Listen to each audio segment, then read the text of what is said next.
પાંચમો ક્વેશ્ચન છે. જો કાલે આપણે આગળના વિડીયો લેક્ચરની અંદર નવું યુનિટની શરૂઆત કરી અને એની અંદર 4 ક્વેશ્ચન જોઈ ગયા હતા. એકદમ સામાન્ય, એકદમ ઈઝી પણ હતા. અને ચોથા નંબરનો જે છેલ્લો ક્વેશ્ચન હતો એની અંદર આપણે ઘન પદાર્થની લાક્ષણિકતાઓ જોઈ હતી. એ ઘન પદાર્થની લાક્ષણિકતાઓ જોઈ હતી કે ઘન પદાર્થ જે છે પોતાના અણુ કે પરમાણુ ઘન પદાર્થની અંદર રહેલા એ એક પોતાના સ્થાન ઉપર ફિક્સ હોય છે અને પોતાના સ્થાન આસપાસ શું કરતા હોય છે? દોલનો કરતા હોય. અને અણુ વચ્ચેનું આકર્ષણ બળ, અંતરાણી આકર્ષણ બળ કેવું હોય? ખૂબ જ પ્રબળ હોય. એવા થોડા ઘણા આપણે એના ગુણધર્મની ચર્ચા કરી હતી. હવે ત્યાર પછીનો જે પાંચમો ક્વેશ્ચન છે આપણે તફાવતના સ્વરૂપમાં સ્ફટિકમય પદાર્થ અને અસ્ફટિકમય ઘન પદાર્થ પદાર્થના ગુણધર્મોને આપણે તફાવતના સ્વરૂપમાં જોવાના. એટલે જે ઘન પદાર્થ આપણે લીધો, ઘન પદાર્થના બે પ્રકાર, એક સ્ફટિકમય ઘન પદાર્થ અને એક અસ્ફટિકમય ઘન પદાર્થ. સ્ફટિકમય ઘન પદાર્થ અને અસ્ફટિકમય ઘન પદાર્થ એ બંને ઘન પદાર્થો જે હશે એના અમુક ગુણધર્મો આપણે અહીંયા તફાવતના સ્વરૂપની અંદર શું કરવાના છે? જોવાના છે. એકદમ સરળ. એટલે આપણને સ્ફટિક ઘન પદાર્થના અમુક જે ગુણધર્મો છે તો આપણને નાના ધોરણમાં હતા ત્યારથી આપણને ખબર હોય કે એને ઘન પદાર્થને જો ચપ્પુ વડે કાપવામાં આવે તો બે સરખા ભાગની અંદર વિભાજિત કરે, એને ચોક્કસ આકાર આવેલો હોય છે, ચોક્કસ કદ આવેલું હોય છે. એવા સામાન્ય થોડા ઘણા ગુણધર્મો આપણને ઘન પદાર્થ વિશેના ખ્યાલ છે. આપણે અહીંયા સ્ફટિકમય અને અસ્ફટિકમય બંને ઘન પદાર્થોના ગુણધર્મો વિશેની ચર્ચા આપણે તફાવતના સ્વરૂપમાં કરવાની છે. તો જો હવે પ્રશ્નની શરૂઆત કરીએ. એમાં પહેલો ગુણધર્મ આપણને આપેલો છે આકાર, કે સ્ફટિકમય ઘન પદાર્થનો આકાર કેવો હોય અને અસ્ફટિકમય ઘન પદાર્થનો આકાર કેવો હોય. તો આપણને ખબર કે સ્ફટિકમય ઘન પદાર્થ હોય તો સ્ફટિકમય ઘન પદાર્થની અંદર જેટલા પણ અણુ, પરમાણુ અથવા તો અહીં આયનો જે આવેલા છે તો જેનો પણ ઘન પદાર્થ બનેલો હોય, અણુ, પરમાણુ કે આયન, એ બધા એક સુવ્યવસ્થિત એટલે એક ભાતની અંદર, એક પેટર્નની અંદર વ્યવસ્થિત ગોઠવાયેલા છે. આવી રીતે કોઈ એક ઘન પદાર્થ આપ્યો હોય, માની લો કે આપણે એક સ્ફટિક જ લઈએ, NaCl, 3 ડાયમેન્શન બોક્સ લઈએ આપણે, એક સ્ફટિક જ લઈ લઈએ NaCl નો. એ NaCl ના સ્ફટિકની અંદર જેટલા પણ અણુ, પરમાણુ અથવા તો આયનો આવેલા છે એ અણુ, પરમાણુ અથવા તો આયનો એક સુવ્યવસ્થિત પોતાની પેટર્નની અંદર, ભાતની અંદર પોતાના અલગ અલગ સ્થાનો પર શું આવેલા છે? ફિક્સ થઈ ગયેલા છે, જુદા જુદા સ્થાનો ઉપર. આપણે NaCl નો સ્ફટિક જે છે આપણે આગળના ક્વેશ્ચનની અંદર ભણવાનો જ છે. એટલે કે સ્ફટિકમય ઘન પદાર્થની અંદર જે સ્ફટિક લીધેલો છે એ સ્ફટિકની અંદર એની અંદર અણુ, પરમાણુ, આયનો જે આવેલા છે એ પોતાના ફિક્સ પોઝિશન ઉપર, ફિક્સ સ્થાન ઉપર આવેલા છે. એટલા માટે સ્ફટિકમય ઘન પદાર્થનો આકાર આપણને કેવો જોવા મળશે? તો કે ચોક્કસ અને લાક્ષણિક ભૌમિતિક આકાર ધરાવે છે. સ્ફટિકમય ઘન પદાર્થ જે છે ચોક્કસ અને લાક્ષણિક ભૌમિતિક આકાર ધરાવે, જ્યારે અસ્ફટિકમય ઘન પદાર્થ જે છે અનિયમિત આકાર ધરાવે છે. કારણ કે અસ્ફટિકમય ઘન પદાર્થની અંદર જે કણોની ગોઠવણી હશે આવી રીતે સુવ્યવસ્થિત રીતે નહીં હોય. એટલે એક વ્યવસ્થિત રીતે અસ્ફટિકમય ઘન પદાર્થના કણોની ગોઠવણી નહીં હોય, અસ્તવ્યસ્ત હશે. પરિણામે એનો આકાર ચોક્કસ પ્રમાણે ગોઠવાયેલો નહીં હોય. જ્યારે સ્ફટિકમય ઘન પદાર્થની અંદર અણુ, પરમાણુ કે આયનની ગોઠવણી એક સુવ્યવસ્થિત રીતે હશે, એટલા માટે એનો આકાર કેવો મળે? આપણને ચોક્કસ જોવા મળે. આ પહેલો પોઈન્ટ થયો આકાર વિશે. બીજો છે કે ગલન બિંદુ. એટલે કે ઘન પદાર્થની અંદર ચોક્કસ અને લાક્ષણિક તાપમાને પીગળે છે. એટલે કે ગલન બિંદુ કેવું હોય છે ઘન પદાર્થનું?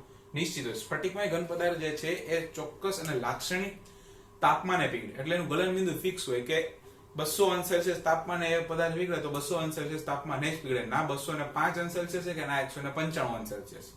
એટલે 200°C જે ઘન પદાર્થ પીગળે એ જ તાપમાને ઘન પદાર્થ કોઈ પણ પરિસ્થિતિની અંદર હશે શું કરતો હશે? પીગળતો હશે. તો એવો એ હશે તો સ્ફટિકમય કોઈ પણ ઘન પદાર્થ હશે એના માટે ગલન બિંદુ કેવું હશે? હંમેશા ફિક્સ હોય. જ્યારે અસ્ફટિકમયની અંદર એનાથી ઉલટું હશે કે તાપમાનના ગાળા દરમિયાન ધીમે ધીમે પીગળે. તાપમાનના ગાળા દરમિયાન ધીમે ધીમે પીગળે એટલે કે ચોક્કસ ગલન બિંદુ હોતું નથી, પરંતુ તાપમાનનો ગાળો દર્શાવે. માની લો કે કોઈ અસ્ફટિકમય ઘન પદાર્થ હોય, અસ્ફટિકમય કોઈ ઘન પદાર્થ હોય એ 120 થી 150°C સુધીના તાપમાનના ગાળામાં પીગળતું. એટલે તો 120 થી 150 વચ્ચે ગમે એ તાપમાન આવતું હોય. ક્યાં કોઈ વખતે 130°C તાપમાને પીગળે, કોઈ વખતે 135°C તાપમાને પીગળે. એવો કોઈ અસ્ફટિકમય ઘન પદાર્થ હશે એનું તાપમાન ગાળો ગલન બિંદુ માટે, ગલન બિંદુનું ફિક્સ નહીં હોય, તાપમાન ફિક્સ નહીં હોય. એક રેન્જ દર્શાવે, રેડી, એક ચોક્કસ માત્રા દર્શાવતો હશે કે એની વચ્ચેના તાપમાનની અંદર શું કરીએ કે પીગળી શકે. એનું કોઈ ચોક્કસ ફિક્સ ગલન બિંદુ હોતું નથી. એટલે કે તાપમાનના ગાળા દરમિયાન ધીમે ધીમે પીગળે. ને તરત જ નહીં પીગળી જતો, ધીમે ધીમે પીગળે છે અને ચોક્કસ ગલન બિંદુ હોતું નથી, પરંતુ તાપમાનનો શું દર્શાવે છે? ગાળો દર્શાવે કે 150 થી 180 અંશ સેલ્સિયસ વચ્ચે અથવા તો એટલાની વચ્ચે શું થાય? એ પીગળે. એમાંથી કોઈ પણ તાપમાન, કોઈક વખતે 150 થી 180 વચ્ચે 160 અંશ સેલ્સિયસ પીગળે, કોઈ વખતે 170 અંશ સેલ્સિયસ તાપમાને પીગળતું. એટલે તો એનું ગલન બિંદુ શું હોય છે? અસ્ફટિકમય ઘન પદાર્થનું ફિક્સ હોતું નથી, ચોક્કસ હોતું નથી.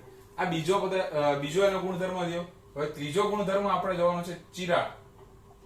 એ ચિરાળ ગુણધર્મ એટલે કે જ્યારે ચપ્પુ જેવા કોઈ ધારદાર સાધનની મદદથી જો સ્ફટિકમય ઘન પદાર્થના બે ભાગ કરવામાં આવે, સ્ફટિકમય ઘન પદાર્થને એક સરખા રીતે બે ટુકડામાં વિભાજિત કરવામાં આવે તો એ બે ભાગમાં વિભાજિત થઈ જાય છે અને નવી ઉત્પન્ન થયેલી સપાટી એ સાદી અને કેવી હોય છે?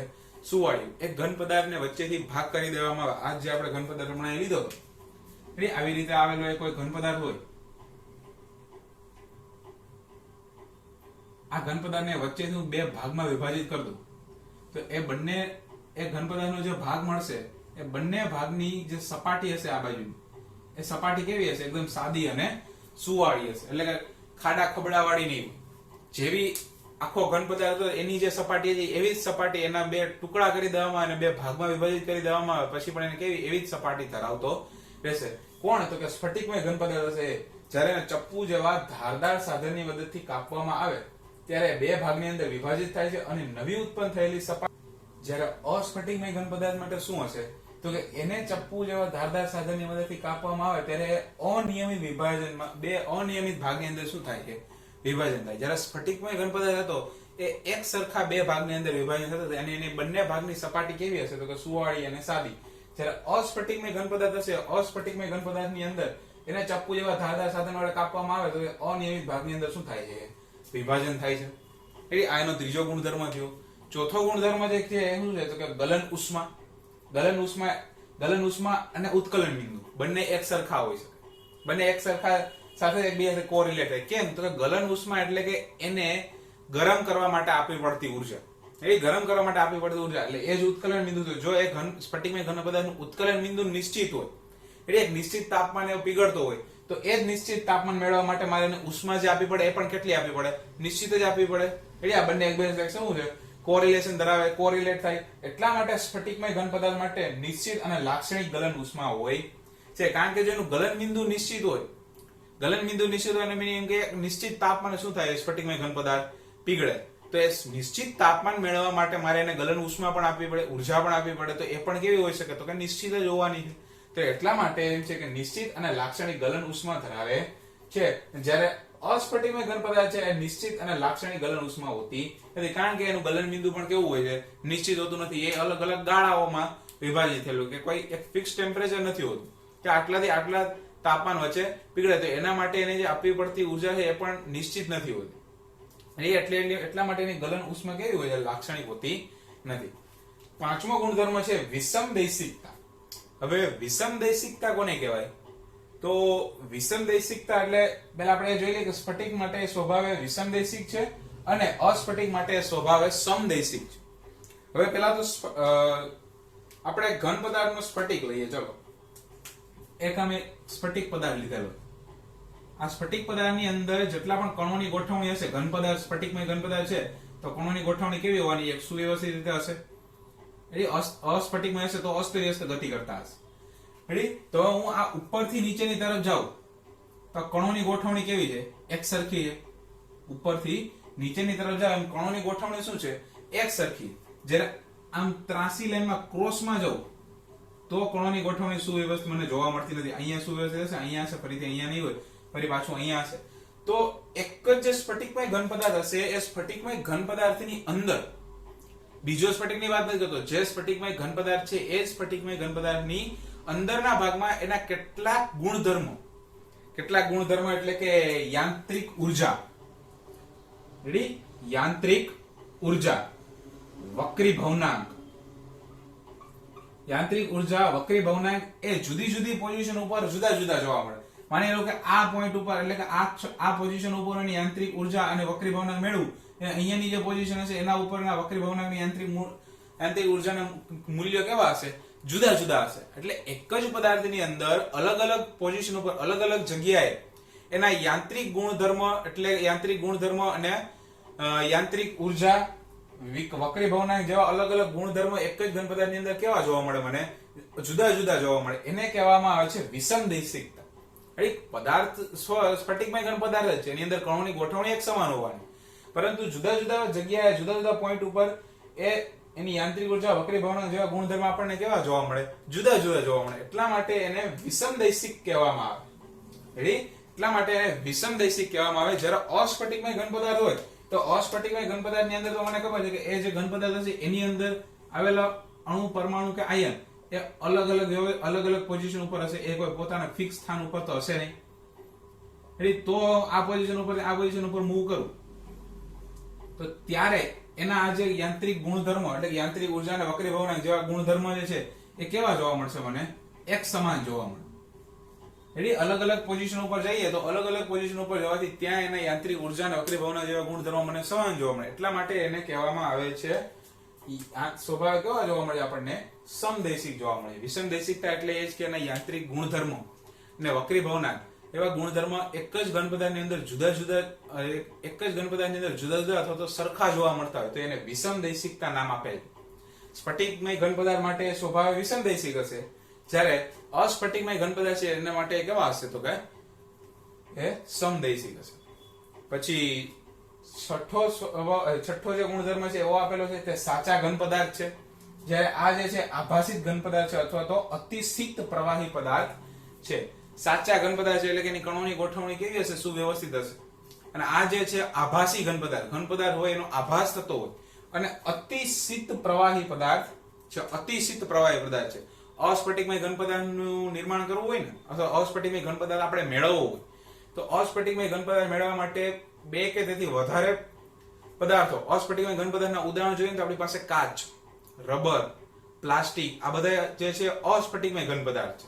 ત્યારે સ્ફટિકમય ઘન પદાર્થની અંદર ધાતુઓ, આયનો, સંયોજનો આ બધા જે આવશે એની અંદર આવશે સ્ફટિકમય ઘન પદાર્થની અંદર. અસ્ફટિકમય ઘન પદાર્થ મારે મેળવવા હોય તો બે કે તેથી વધારે અસ્ફટિકમય પદાર્થોને એકબીજા સાથે ભેગા કરી અને એને ખૂબ ઊંચા તાપમાને શું કરવામાં આવે? ગરમ કરવામાં આવે.